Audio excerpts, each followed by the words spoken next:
Drugs కు వ్యతిరేకంగా Kothapeta police station పరిధిలో నిర్వహిస్తున్న సైకిల్ యాత్ర 11వ రోజుకు చేరుకుంది. పైపుల రోడ్ నుంచి జక్కంపూడి వైఎస్ఆర్ కాలనీ వరకు సాగిన ఈ ర్యాలీలో ఉన్నతాధికారులు, ప్రజాప్రతినిధులు పాల్గొని డ్రగ్స్ దుష్ప్రభావాలపై అవగాహన కల్పించారు. ప్రజల నుంచి విశేష స్పందన లభిస్తోంది. ఎలాంటి సమాచారం అయినా దాచకు, నీవు మౌనం ఉంటే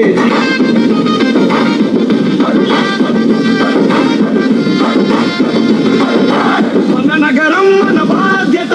డ్రగ్స్ పై యుద్ధం